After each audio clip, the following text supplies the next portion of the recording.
Good morning, good afternoon, or good evening, depending on where you are on our fantastic planet. And welcome to this week's live stream. This is kind of like an emergency live stream. I wasn't planning to do one this week, but something happened on Sunday, which maybe I can talk about a bit later, that made me think this is an important topic. So we scheduled one. It's live. It's today. Hopefully you can make it. This is a multi-platform stream from Facebook to Instagram to YouTube to everything else, but primarily our focus is here on LinkedIn. So thank you very much, depending on how you've arrived here. You've arrived at the right place for sure. So thank you very much for being here as part of the session. And this is a big one. I think this is a huge topic, right? Toxic cultures is something which kind of affects everyone. This began a little while ago, about 6 weeks ago, because we conducted a poll on LinkedIn about to what degree of people had a toxic manager or a toxic boss.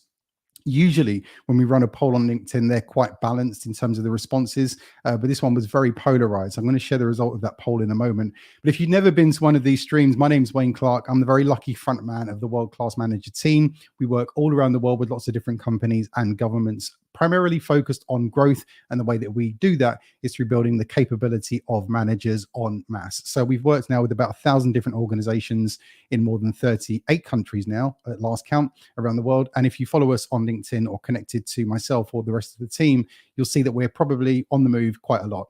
So last week we were in the Middle East, in Riyadh, in Saudi Arabia, and also in Qatar. The week before that, we were in South Africa, in Johannesburg, and also Cape Town. Next week, we're going to be in the Netherlands. So we continue to move and launch and share some of our data, research, and work from working with now more than 50,000 managers around the world. So toxic cultures, big issue, big challenge. And I think, as we would usually say, big challenge, big issue, big intro.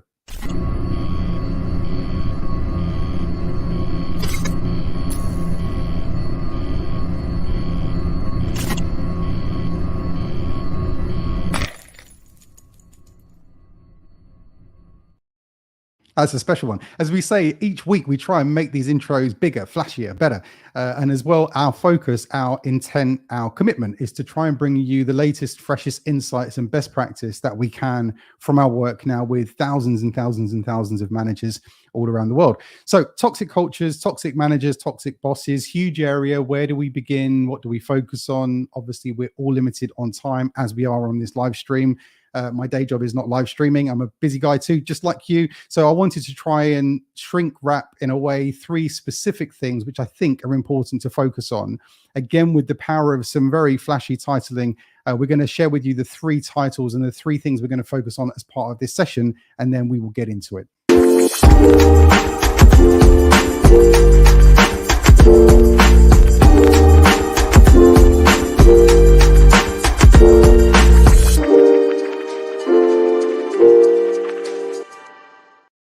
So hopefully you caught those 3 title areas. I'll remind you, don't worry, as we go through this. And we wanted to try as much as possible, as we always try to do, is to bring you not just an argument, but some data to back up some of this argument based on many of the things we've seen in our research and anecdotally in our work around the world, which has made its way into a book called How to Become a World-Class Manager. And we're going to give away a copy of the book. So all you need to do is submit a question either publicly on LinkedIn or whatever platform, or privately on a DM.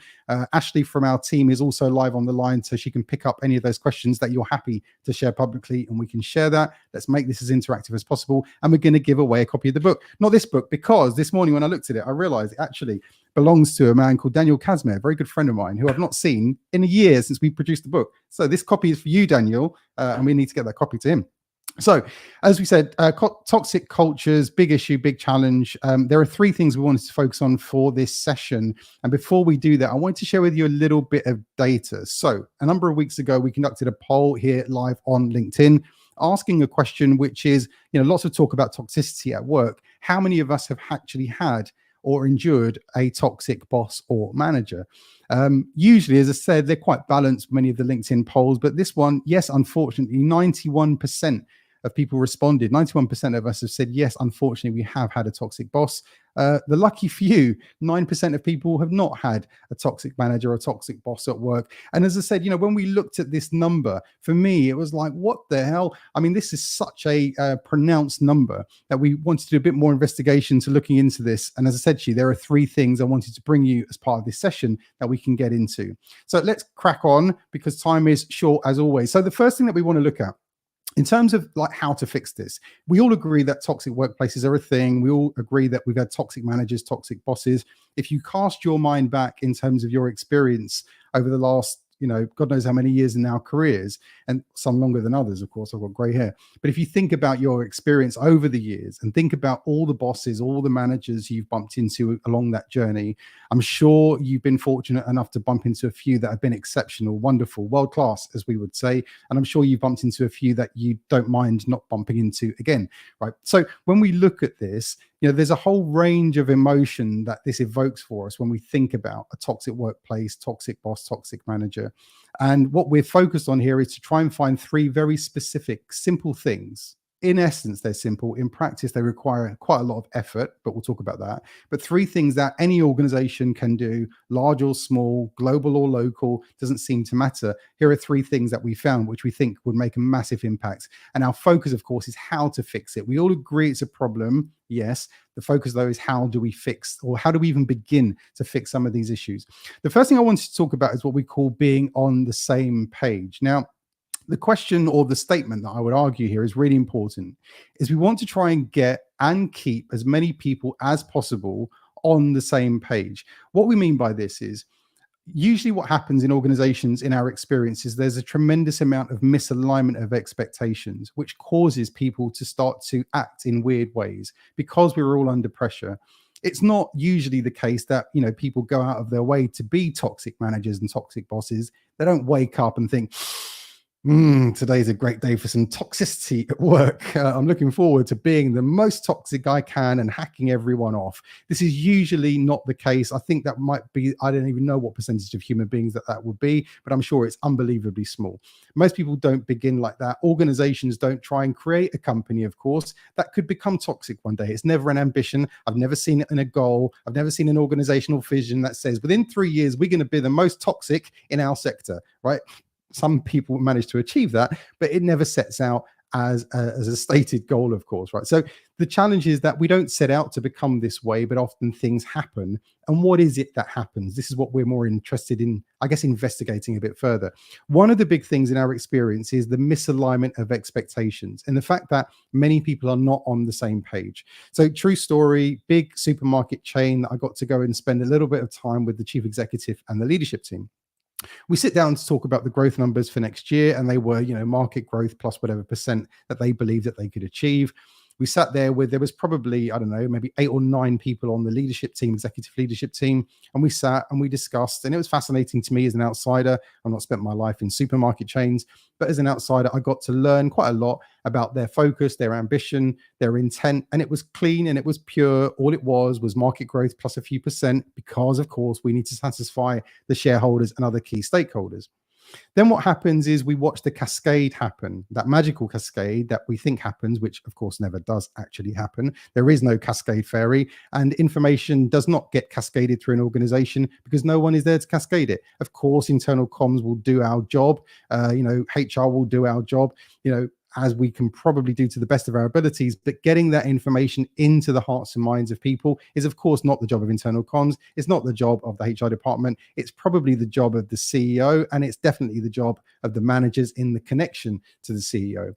What happened in this organization, who are huge, is I got to go through the entire organization, all the way from the CEO to the senior management team, to the management team, to the local area managers, to get into the supermarkets and start to look at what was happening. The fascinating thing is that when you ended up on the tills with the guys who are measured on scan through items per minute, because this is a tough business to be in, all you find there is just anger and frustration and bullying, because they're under pressure by the supervisor, by the team manager, by the local general manager of the store, by the area manager to achieve this number. The number, when you discussed it at the leadership team level, made absolute sense. And the reason it made sense is because it wasn't just the number, it was set in the context of all of this really rich info about the competitors, about what's going on in the market, about the cost of food pricing, about inflation rates, about all of these sort of macroeconomic factors that made you really understand that this number was a challenge, but it was achievable. But there was a whole bunch of other information which answers all of those big why questions. Why are we doing this? Why now? Why is this the number? The challenge is, as it went through the chain of command, as the magical cascade which doesn't happen, kind of happened, or they thought happened. All that you end up with at frontline employee level is a number. And the number is, you've got to scan these items through, we've got to sell this, we've got to hit this number. In a way to manage that, people then become quite aggressive. And actually, interestingly, this organization had the worst workplace bullying scores I'd ever seen of any organization I've got into. And as I said at the beginning, I've now had the opportunity to work with more than 1,000 organizations and our team all around the world. This had the worst workplace bullying, and probably you would argue was one of the most toxic environments to work in. Was it toxic because the CEO was a horrible person and wanted to create a toxic environment, toxic culture? No. Was the HR director bad and awful and wanted to create toxic culture? No. Were managers awful? No. And it was interesting because when you go on a hunt like an investigator, like Quincy, to try and sort of look around the organization with your magnifying glass and find out who is the person who's causing this toxicity to happen. You're looking for this leaking barrel somewhere of toxic fluid. You don't often find it. It's hard to find, it's hard to put your finger on, but at some point something clicks, things change, the culture changes, the vibe changes. Why might that be the case? Well, because the cascade of information all the way from the leadership team of what this number was just didn't get through. So the answer to this, how do we fix this, is we've got to try and get as many people as possible on the same page. How do we do that? Well, the key, of course, is the manager. We know from our research, this number this is a bad shirt choice, right? I've got a blue background here and I'm a blue shirt. Bad idea. But 42% of managers who we've surveyed, and we've surveyed now 15,500 managers who've been through our program, do not know what the goal of the organization is. 42% of managers do not know what the goal of the organization is. And I think that's best case scenario based on all of these great organizations that we've had an opportunity to look at. Plus, those companies who generally put themselves forward and are willing to invest in their managers' development are usually pretty good organizations. You don't find a real stinker of a company, a real douchebag of a manager who wants to invest in their managers' development. Not usually the case, but we found here good organizations that genuinely care about people, willing to invest, and 42% do not know what the goal of the organization is. So I would think in most other organizations, I would argue it's probably worse. So it's a significant challenge. How do we fix this? Of course, we've got to create an opportunity. And this is the most unbelievable, simple revelation as we'd seen on our journey looking at this around the world. If you think about what happened as I described the CEO interaction with the leadership team, the CEO and the leadership team got to spend the best part of probably 3 hours in that meeting discussing all of these big things. And then the final point was this discussion around the number. The number came as a result of this big, broad discussion, and it meant that you really understood the number. So you've got this beautiful shared context as a leadership team. You're on the same page. You get it. You'll walk out of the room. Everyone understands the reasons why. It probably goes a bit awry when it comes to the next level down in terms of the senior managers for all sorts of reasons. But the core of the reason why people in the leadership team understood it is because they had an opportunity to sit and discuss it. So here's the question. Can we enable our frontline managers, team supervisors, team leaders to sit for about half an hour, I think is probably all that's needed, to discuss what this target is, what the goal is, what the vision is, what the mission is, and discuss it with the team. Just talk it through as human beings normally do in conversation. Often what happens though is we might get a PowerPoint presentation, or we might get a corporate video if we're lucky, and it's usually much longer than we probably want, or we might have some other mechanism of trying to force messaging into people's hearts and minds. Doesn't work. Our realization, our understanding of the strategy, the mission, the vision, the goal came from a shared understanding, usually in dialogue and discussion with other people, which gives us our shared contextual understanding. Whew. This is a big topic. It's a big topic. So when we look at this first how-to, I believe based on everything that we've seen, we can achieve a tremendous amount here by helping people to make sure that they are on the same page. So number one is looking at how do we get as many people as possible on the same page. Number two, which will be a contentious issue, a contentious issue for many people for all sorts of reasons, will be about the selection process here. So lots of stories here, but going back a few years, we were looking at the engagement data scores of organizations. And I was interested in at what point does the engagement data scores drop off? Because we used to think that this employment honeymoon, right? The first sort of 3 to 6 months, it tended to be, when you look at the engagement score of most employees in the first 3 to 6 months, it tends to be higher than at any other point during their tenure in the organization. So you find this sort of beautiful dip in a way, where you find for the first few moments, months, maybe even up to a year, the engagement score is not so bad. It seems to get a lot worse, and then it sort of seems to get better as time goes on. So, but that's when you zoom right out. We're on like Mercury looking at the planet Earth and the moon, right? This is a real zoomed out view. The closer you get in and start to look at the data, and I was fascinated because we managed to find a company had a huge employee workforce. So we managed to look at the data in a much more granular way. And I was more interested in at what point does the engagement score in the organization start to tail off? Because we think it's about 3 to 6 months, but all we ever really asked was about 3 to 6 month period. In this organization, we had an opportunity to look at it week by week because it was so big and the data was so good. And we were looking at the drop-off scores in engagement, and we found it to be about 7 days. So when people join the organization and we think that they've got this employment honeymoon for 3 to 6 months, I think it's an absolute fallacy. It's probably more like 7 days. I don't know if we had any more data, would it be even shorter than that? I don't know. But it tends to be that people will make up their mind quite quickly about what this employee experience is like. Why? Because often it doesn't match what was promised. So if you think about this new evolution in employee engagement, or we call it the employee experience, we're thinking about what does it feel like in that first hour you turn up.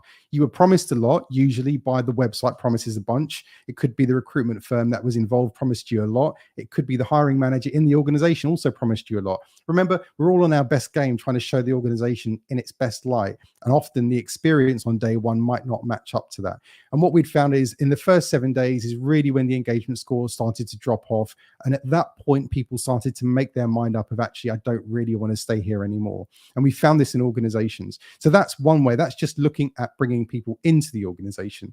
This other challenge of selection, of course, is how do we select the right type of people to be in the management positions? So this is an organization. I won't say where because it might even give it away when I explain it. Let's just say they've got 1,000 people. I got asked to go and sit in one of their manager team meeting sessions because one of the directors said to me, it'd be a great idea, Wayne, if you could go in, sit down and just sort of get a sense of what some of the team are up to. So I said, love to. So I went into the session and there was a lady there. She just sort of looked, she's in the sort of corner of the room, just looked totally despondent, no energy, nothing.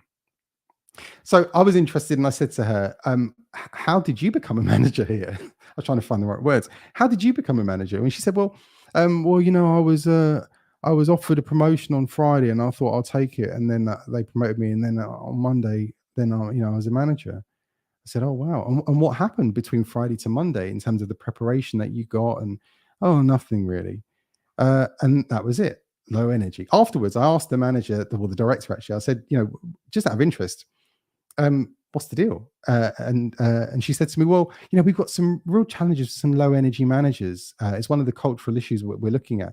And you're thinking, I don't know about you, but you didn't need to be a genius to tell that this particular person is probably not the right type of person you want in that role to be able to fire up the team, right? Given that this organization faced a challenging moment, it needs the right people on board, the right energy level to be able to grow and further, the thing that's there to, I'm trying to keep this nondescript, the thing that it's there to do to deliver for its customers and its clients, right? And we found someone here who is totally, even to an outsider with half a brain, would look at this situation and say, that's probably not the best manager for the situation. So when we think about the selection process, often we know that you've been here longer than other people, therefore you get promoted. I had a guy once, again, 100% true story. He said to me, I promoted, I won't say his name, because he was a solid drinker. A solid drinker. I mean, this is a true story. I couldn't believe he said it. A solid drinker. I mean, maybe that is commendable if you like drinking, but I couldn't believe that someone had said that. And it's actually not that uncommon if you think of all of the weird reasons why people do get promoted.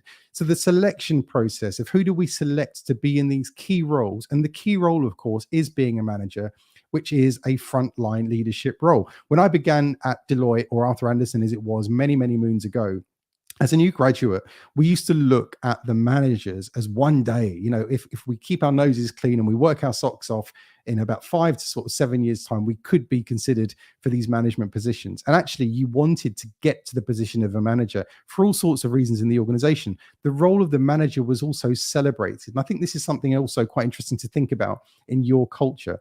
So, as a new graduate, I began there wanting one day to become a manager. Of course, partner was probably the dream, but we knew that that was quite far away. But immediately, sort of this short-term goal, or medium-term maybe, was to become a manager of the organization. If you think about the people in your organization, apart from the money aspect of becoming a manager, how many of your people are clambering over themselves to want to become a manager in the culture of your organization one day? It's a really interesting thing to look at because, again, it tells you how that role is seen. And maybe there is something more we can do. This wasn't on the points here, but I've gone off script. Maybe there's something more we can do here to be able to, in a way, celebrate the role of the manager. In most professional service firms, you're generally seen to have made it once you become a partner. When I joined Arthur Andersen, it felt like one day we could become a manager. And that was the first rung of being seen as made it, because the role of the manager was celebrated so much. A number of years ago, I interviewed, I'm sure you wouldn't mind me saying this because this is a great story, but I interviewed the CEO of a jewelry business called Addleston's. Sorry, his name's Mark Addleston. The company's called Beaverbrooks. I interviewed him on stage at the CIPD conference in Manchester. And before the interview, I went to one of the stores in West London near where I live in Westfield, if you know the place, to go and interview a member of staff about what it felt like to work in the organization. The fascinating thing that she told me was on the day of promotion, she gets a phone call from a member of the senior management team. And she said to me that she got a phone call, and the call was essentially based on a senior manager explaining to her as a new manager what the vision and the future of the organization was all about and the important role that she played in it. As she told me the story, you could see a sort of a physiology change. She grew like 3 inches. It was remarkable to watch because the role of the manager is obviously celebrated and the investment is made by the leadership team, not on sending people on training courses, although the World-Class Manager course is, of course, a great option. But it's not about that. This is more about the investment that they were willing to put in time and energy-wise to develop the manager community.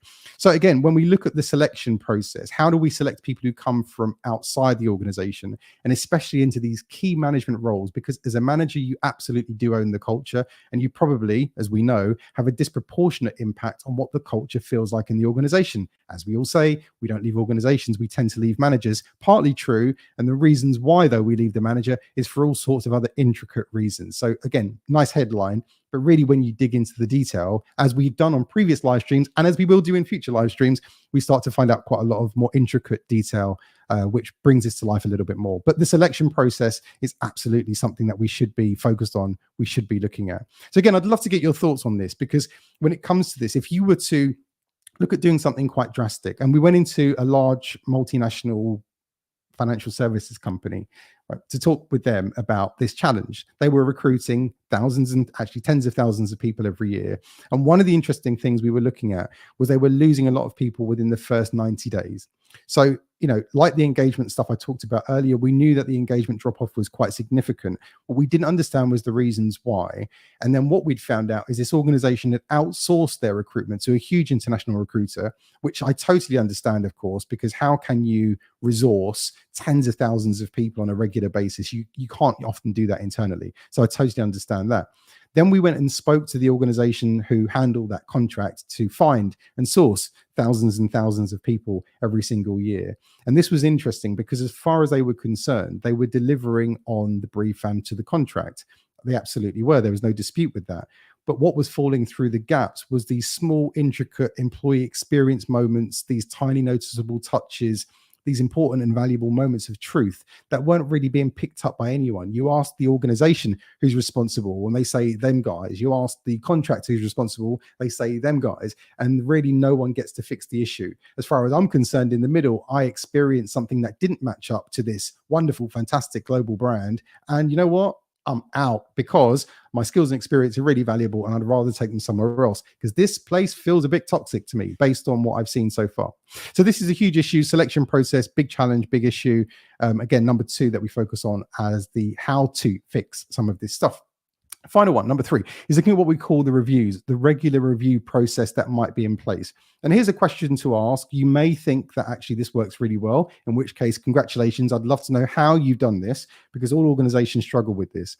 When we talk about everything from the more pointy, difficult conversations, excuse me, performance review conversations, appraisal conversations, step back session discussions, one-to-ones, whatever they're termed, whatever the focus is, What's the regularity and the quality like of these conversations that happens in your culture on a regular basis?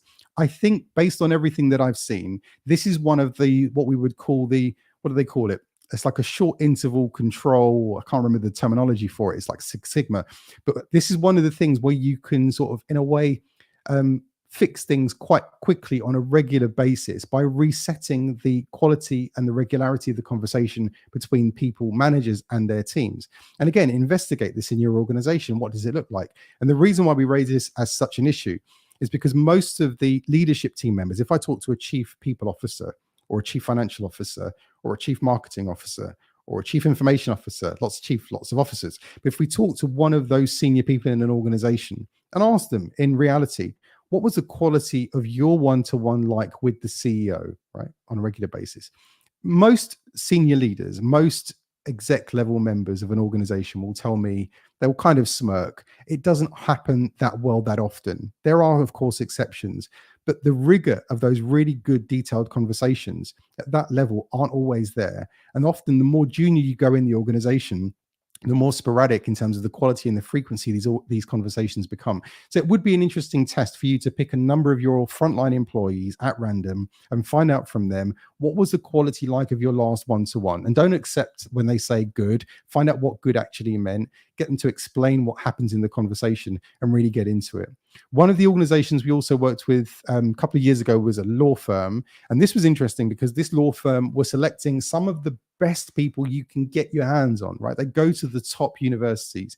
They find the undergrads who have got the best promise and they recruit them early and they bring them into the law firm. These people have been to the best universities and achieved the best scores. And one interesting thing happened. So I was sitting there with a group and a guy said that he's 12 years qualified now as a lawyer, which means that he should be, as far as he was concerned, being tapped on the shoulder to become a partner. If you don't understand law firms or partnerships, this is to become essentially an equity, or you can be a non-equity partner, but to become more senior in the organization in terms of the culture. So I said, this is interesting. I said, what happens tonight? Imagine you go out for dinner with some friends. You maybe meet someone in the restaurant who you feel like your firm could act for, right? What happens? And he looked at me like I was an absolute idiot and said, well, I'd take their card. I said, good step. And then what happens? After you take their card, what happens? And he said, well, I would give the card to the partner. And I said, okay. And then what happens? And I just thought, that right there is the reason why you're not being tapped on the shoulder, because in terms of driving the business development cycle, you do not see this as your issue. Then I was interested. I went back to HR and I said, right, could you give me some anonymized employees or some of the associate lawyers? Could you give me some of their development plans? And what blew me away was I started looking through them, blank, blank, blank, blank, blank. How is it possible that you take some of the most ambitious young people on the planet who've obviously overachieved since the age of 2 to get a first at the best university in the country, arguably on the planet, and they get into this organization and seem to lose their ambition? What happens in this process? If you think about what happens there, in reality, they get challenged on a regular basis to deliver a number of hours because that's the economic model and how the business operates. But in terms of a quality conversation with the line manager, it's non-existent, absolutely non-existent. So it's no surprise where you've got people on autopilot doing what they're told to do. But in terms of professional development and all the other good stuff that you would want, which ultimately, ironically, does further the growth ambitions of the organization or the firm, this is something that you want people to focus on. But in terms of good, regular quality reviews, I would be interested to think about, what does it look like in reality for most people in your organization? And I think, again, this gives us the answer of how to, right? So how do we fix this stuff? How do we fix toxic cultures? We know a lot of it is to do with these regular reviews. If you're at the more pointy end in terms of performance review, and I'm sure if you spent any time on LinkedIn, you'd have seen a million quotes on LinkedIn about things like, nothing hacks off, I'm paraphrasing here, but nothing hacks off most people than poor performance not challenged by the manager. It's one of the most destructive things in the culture you can do, because everyone else just feels like that's not being challenged. So you've got the real pointy end of the difficult conversation, managing conflict side of this scale, all the way through to a genuine pastoral, caring conversation about someone's growth and development in the organization, which is why we focus so much in terms of the regular reviews. So 3 big things. We like to focus on 3 things here because it makes it nice and neat, hopefully, in terms of this big issue, fixing a culture, changing a culture, making it from toxic to non-toxic in the eyes of the majority of people is not an easy feat. If anyone tells you this can be done in a matter of months, they're lying. It takes probably a number of years to change a culture, even in a mid to medium sized organization, let alone a large multinational. But the three things that we can do, whether the organization's truly global or very small, is to look at how do we, number one, how do we make sure that we can get as many people as possible on the same page? Let's agree about what it is that we're here to do. The human brain doesn't seem to cope very well with ambiguity. And surprise, surprise, when we looked at engagement data, we often find that job clarity tends to go hand in hand with high levels of employee engagement. Most people want to know what it takes to win, make sure that the expectations are clear. And of course, if we can, this is the golden view, if we can link that to what we're trying to achieve as an organization, then all the better. So number one, how do we make sure that we can get as many people as possible on the same page? Number two, if you just joined, is to look at the selection process. How do we bring people into the organization and how do we move them through the organization? On what basis do we select the type of people that should be in these key positions who have a disproportionate impact, certainly in management and leadership, in terms of the culture of the organization? Again, if you were faced with two candidates that are technically both as good as each other, but you suspect one has a bent more towards engaging people, caring about people, driving the right type of culture, commensurate with your growth ambitions, that should be the person you select all day long. But often this isn't the case. Why? Because so many people who bring in talent to the organization do not understand the intricacies of this cultural nuance that's so important. And often people who are even in those hiring conversations, hiring managers, are not rebriefed in terms of what's changed, what's different. And again, I would argue if you put most, I'll say good, preface this with good CEOs, if you put most good CEOs in a frontline interview in a multinational corporation, they will probably be looking for very different things than individuals would at the front end of the organization who don't understand what this is all about, because often what they're hiring is something for very, very different. So again, when we look at the reviews, how do we make sure that we're then backing this up on a regular basis? Point three, with a regular good conversation. Frequency wise, I would say this is probably right to do every about 90 days. I think this is good. Organizations in the in the private sector, if you're a publicly listed company, operate on a 90-day cycle for a good reason. So 90-day cycles work really well. How can we make sure that those conversations are in existence and regular and of good quality in the conversations inside the organization? So that brings us pretty much to the end. We've got a final, advert for what's happening next week. So we are going to be live next week in the Netherlands. So very, very overjoyed to be there in Amsterdam next week with my good colleague and also was a co-founder of the Global Growth Institute based in the Netherlands, Erin. And we're going to be there with the brilliant team from Amir Recruitment. So it's an unashamed plug for next Thursday. We're going to be there in Amsterdam. So we look forward to seeing you there. For those people who aren't making the event, then of course we're going to do a live stream just before that. So we look forward to sharing with you some more insights from the Netherlands next Thursday. I'm trying to get the dates right. We're all over the place. But next Thursday, live from Amsterdam, we look forward to sharing some of these insights with you. And as I said, when we really think about this challenge of how do we fix this culture? How do we change a culture which has such an impact for so many people? And I'll finish on this story. I wasn't planning to, but it just came to mind. It was a distribution business that we worked in. And there was this guy, and it always stuck with me because he reminded me of my grandfather. He was an older guy. And he said to me that on a Sunday evening, this is tragic, I thought, he's been there for like 40 years. He's near to retirement, but he said, but he has to work. He's working not out of choice, right? He said on a Sunday evening, he often cries because he doesn't want to go to work on a Monday morning. And I asked him, what's that all about? And it's because, as far as he's concerned, the culture there has changed. It's toxic. They've got some horrible bosses in place. They actually had 20, would you believe this? They had 20 different team managers in about 18 months. It got to the extent where the team were making money running a gambling book on how long these new managers were going to stay. So there were some systemic issues at play here in the organization. But the outcome is that this really affects human beings' lives in such an unbelievably impactful way, in a horrible way in many cases. And to watch a guy who was, near retirement, someone who reminded me of my grandfather, crying his eyes out in front of me about the fact that he cries most Sundays about going into work on a Monday, and he's a hardworking guy who wants to do his best. but the organization doesn't make it easy for that to happen. So when we think about these toxic cultures, toxic workplaces, the real effect, of course, and they're nice titles to use, is the real effect is, of course, on our lives, on our well-being, on our mental health, on all these things which we think, of course, is so important, and quite rightly so. And the way that we fix this, of course, is there are some quite simple things that we can do. As I said at the beginning, they're simple in principle. In practice, they require rigor, they require quite a lot of discipline, and they require quite a lot of effort on the part of the senior leadership team of the organization. So again, how do we make sure that we can try and build our argument? Last week in the live stream from, where was I? I was in London. I was meant to be in Riyadh, but last week's live stream, I talked about this thing we call building robust business cases for change, or BRBK as an acronym. Really catchy, right? But building robust business cases for change as the acronym. The idea here is we wanted to try and give you as much insight as possible based on what we've seen, and also to sort of layer on top of that some data that can be used as part of this process to build a truly robust business case for change. So thank you so much for joining this week's live stream. Next week, we're going to be live from the Netherlands as part of our launch session there. And also we're going to be sharing some insight and data called the Manager's Voice with EMEA Recruitment live in Amsterdam. And we'll also be on a live stream probably before that as well, but we're going to share the details. Thank you so much, as always, for engaging with us. Whatever platform you use, however you've got here, you've arrived at the right place. And we look forward to seeing you on future live streams. Thanks so much. Bye-bye.